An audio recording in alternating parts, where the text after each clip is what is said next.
Urbano de Loya, nuestro padre, nos llevó con sus crónicas a recorrer las calles de Puebla, narrando durante más de una década la vida cotidiana y los hechos heroicos de esta ciudad.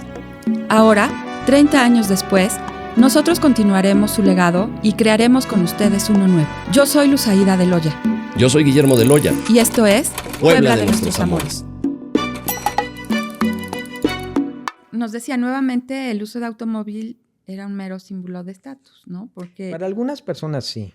Y eran empresarios los que lo poseían, y nos hablaba de dos personajes, a ver si son los mismos que yo tengo. Bueno, según era Don Mucio. ¿Don Mucio M. Álvarez? Don Mucio P. Martínez, que sale en todos los programas aquí porque fue el gobernador que quería ser como Don Porfirio. 19 años. Así es. Y además creo que hasta se vestía igual, ¿no? Nos comentaba don Carlos Contreras, ¿te acuerdas, Guillermo? Que hasta se vestían igual, hasta se parecían. Ajá. Y el otro, bueno, a ver si es cierto, fue don Pedro, el señor Velasco. Bueno, de Velasco, sí. ¿Sí? Ok. Bueno, no estaba yo tan mal. Ajá. Mucio P. Martínez. Don Francisco de Velasco. No. ¿No fue el gobernador? No. Okay. Bueno, sí fue gobernador, pero no tenía un automóvil, al menos que se le conociera por ello. No, fue Andrés Matienzo. Andrés Matienzo recibe su coche en febrero de 1902. Ok, fue el primer coche. Fue el primer coche en llegar. Imagínate. Pero en Puebla. Francisco de Velasco siempre dijo, y está registrado en toda la literatura, que él es el primero, porque en su autobiografía él hace mención de ello, pero es que él hace el pedido antes, dice, pero recibe el coche en julio.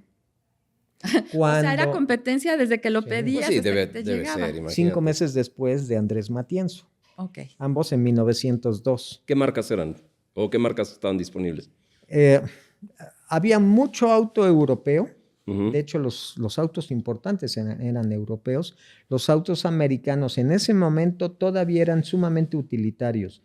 Eran pequeños, cargaban mucho, no estaban sumamente decorados. Pero los autos europeos bueno, curiosamente a Puebla los primeros autos que llegan son americanos. Pero el primer auto que llega a México es europeo, el segundo es europeo, y eso es en 1895, el 15 de enero de 1895. Híjole. Pero en la Ciudad de México, donde sí había más relevancia del estatus, los autos sí eran europeos, de lujo, muy grandes, muy ostentosos. Tan lo eran y tan eran un patrimonio con un costo sumamente importante que después de la decena trágica se cargan góndolas del ferrocarril en la Ciudad de México con enseres, muebles finos y automóviles. Y se los llevan, son trenes completos con autos, yéndose al puerto de Veracruz para partir a Europa por última vez. ¡Qué barbaridad! Y en ese... Imaginemos una Puebla con 2 vehículos. O sea, y con 40 bicicletas. Y con 40 bicicletas, o sea, ¿de qué estamos hablando, no? En pleno porfiriato, y era una Puebla que empezaba a crecer. Sí, no sabían los poblanos que eran afortunados porque nada más había 40 bicicletas y 2 autos. Pero había 2 calles, entonces tampoco estaban tan complicados. Esa es otra de mis curiosidades y la pregunta. Se tuvo que adaptar, evidentemente, entonces, paulatinamente, no creo que en razón de estos 2 vehículos, pero pues yo creo que empezaron ahí. Se tuvo que adaptar paulatinamente la infraestructura urbana de pavimentaciones, porque pues eran coches y cuéntenos, nosotros lo imaginamos como un vehículo como lo concebimos hoy en día, pero vaya, un vehículo antiguo es mucho más. ¿Usaban gasolina? Complejo, frágil incluso en varias cuestiones. Había unos que les daban como cuerda. Le daban crank, el famoso crank. El crank. A ver, cuéntenos. El crank. Pero ¿cómo era un coche todos de los esos? automóviles usaron crank hasta 1912. Okay. Y a partir de ahí lo comenzaron a utilizar algunas marcas hasta que finalmente... A la generación Z, que es el crank, porque nadie va a saber. El crank es una varilla con forma de aproximadamente Z. Así es. Para que ese desplazamiento del centro hacia la orilla sirva como palanca. Y Tiene técnica, Ujú. porque por eso se dejó de usar, por los accidentes. Pues es que ha de haber sido complicadísimo. Entonces, tiene uno que jalar con la mano derecha, generalmente Ujú. la gente es diestra y si no Ujú. se acostumbra, Y si no, ni modo. jalan en el sentido de las manecillas del reloj, jalan, incluso se pueden ayudar con la otra mano, para crear la compresión en el pistón dentro del motor. Y tienen Claro. que soltar la mano izquierda y continuar con el movimiento, de forma que si el motor arranca y el crank no se suelta, están diseñados para soltarse, pero pensando que no se soltara y diera la vuelta completa, solamente golpearía hacia afuera la muñeca. Ujú. Cuando lo hacen Al revés. al con la revés, otra mano. Ajá. cuando lo hacen con la izquierda, da la vuelta y golpea la mano flexionada y rompe la mano. Ok. Peligrosísimo Pues es que- arrancar un coche. Era lo que le daba el empuje inicial para que el motor funcionara. Era arrancar el motor. Era arrancar el Cuestión motor. que ahora pues lo hace la combustión propia de una bujía, etcétera, ¿no? Es todo un proceso muy distinto. Hay un motor eléctrico que es la marcha, Claro. que se impulsa el motor. Y Pero usaban gasolina. Un amigo del dueño de Cadillac en 1912 Ujú. se accidentó con el crank, se rompió la mandíbula y murió. Ahí empieza la marcha.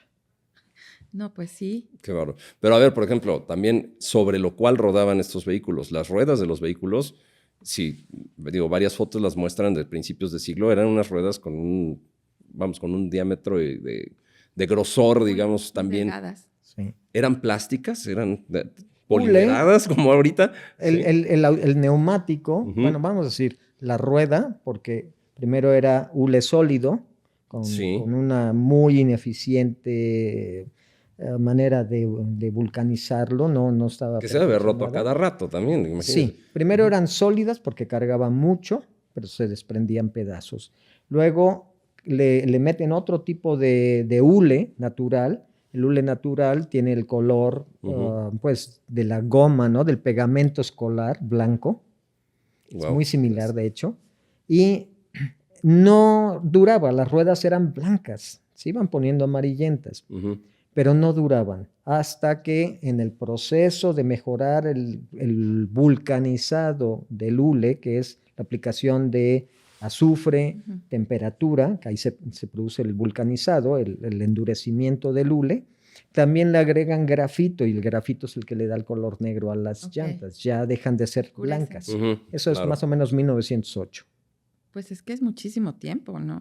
No, sí, y la estética, digamos, de estos coches, yo me los estoy imaginando de verdad, de los primeros coches y de las grabaciones y pocas que existen, además fotografías de aquellos que paseaban en la Alameda de México, muy al estilo del Porfiriato, ¿no? Con la familia muy arreglada, la señora con su estola de pieles, etcétera. Pero la estética de estos coches era pues prácticamente como de una calandria, eran muy abiertos, eran con pocas ornamentas y si no me equivoco, la gran mayoría, en lugar del volante que conocemos ahora, tenían una palanca de dirección. Ajá. El manubrio. Sí. Bueno, más o menos en 1903 se deja de usar. Ujú, Para ujú. 1904 la mayoría ya usaban el volante redondo, que finalmente viene de otra idea que es el timón. Claro. Y que alcanzaron unas vertiginosas velocidades de 40 kilómetros por hora. Más o Entonces, menos, ¿no? sí. ¿Cuánto habrá sido? Bueno, 40 kilómetros por hora ya es una velocidad alta. Incluso pues, Imagínate. el centro histórico de Puebla Es está lo que topado. permite, ¿no? Sí, eso es lo que permiten. Y los fraccionamientos, y Adentro algunos de un menos. ¿eh? fraccionamiento es lo que puedes... en nuestra alma mater, ya vi que también estudió en la UDLAB, Sí. es lo más que podemos circular, Guillermo. 40 a kilómetros por hora. kilómetros por Bueno, pues era el esfuerzo máximo de un motor de ese tiempo, ¿no? Bueno, Supongo. en Inglaterra tenía que caminar alguien con una bandera, que se llama la ley de la bandera roja, avisando que viene un automóvil. Y eso destruyó el desarrollo de la industria automotriz en Inglaterra.